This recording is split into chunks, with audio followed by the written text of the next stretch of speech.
লালপুর নাটক থেকে আইরিন আক্তার ঋতু আমাদের মা, তিনি বলছেন, হুজুর আমি আপনার একজন মুরিদ, আমার সালাম গ্রহণ করবেন। ওয়ালাইকুম আসসালাম। আমি আপনার একজন মুরিদকে আমার স্বামী হিসেবে পেতে চাই, না হলে আমি আপনাকে যতটুকু মানতে পারছি ততটা মানা কঠিন হয়ে যাবে।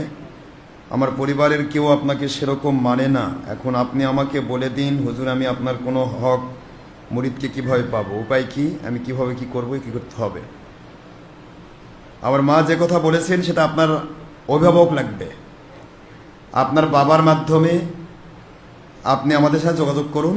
আমাদের ছেলে পেলে আল্লাহ পাকের দয়ায় যাদের যে ছেলেরা আমাদের মুরিদ আছে তাদের সাথে সম্পর্ক, কথাবার্তা বা তাদের সাথে দেখা সাক্ষাতের ব্যবস্থা করে দেওয়া হবে। আপনার বাবা অভিভাবক হিসেবে আপনার কোনো অভিভাবক লাগবে যে আমাদের সাথে যোগাযোগ করবে, দরবারের সাথে যোগাযোগ করবে। আমাদের মুরিদদের সাথেই বিবাহ হবে, আমাদের মুরিদ মহিলাদের, ইনশাআল্লাহ। কারণ আমাদের মুরিদ ছেলেরা কখনো অন্য কোনো অযথাই কারণ ইয়াকে বিয়ে করবে না, ঠিক না? ঠিক। যেহেতু আমাদের বাতিল ফেরকার থেকে ভরে গেছে সারা পৃথিবী। হুজুর সাল্লাল্লাহু আলাইহি ওয়াসাল্লাম বলেছেন, ফালা তুনাকিহুহুম ওয়ালা তুজালিসুহুম ওয়ালা তুআকিলুহুম ওয়ালা তুসাল্লি আলাইহিম ওয়ালা তুসাল্লি মাআহুম।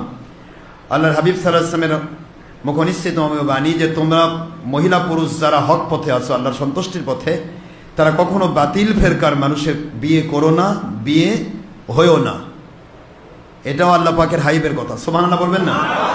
এরপরে বলেছেন তাদের সাথে বসো না, তাদের সাথে একসাথে খেও না, তাদের ফালা তুসল্লি আলাইহিম, তাদের জানাজায় শরীক হয়েও না, ফালা তুসল্লি মাহুম, তাদের পিছনে নামাজ পড়ো না। সুতরাং হুজুর সাল্লাল্লাহু আলাইহি ওয়াসাল্লামের ভাষা অনুসারে ইয়াকুম ইয়াহুম, বাতিল ফেরকাকে যেহেতু আমরা বয়কট করেছি আমাদের অন্তর থেকে, সেজন্য আমাদের কোনো মুরিদ কোনো বাতিল ফেরকার মেয়েকে, কোনো ছেলে মুরিদ এবং কোনো মেয়ে মুরিদ কোনো বাতিল ফেরকার পুরুষকে বিয়ে করবে না, ইনশাআল্লাহ। আপনি যোগাযোগ রাখবেন আপনার অভিভাবকের মাধ্যমে, ইনশাআল্লাহ আপনার সেরকম ছেলেতে বিয়ে হয়ে যাবে।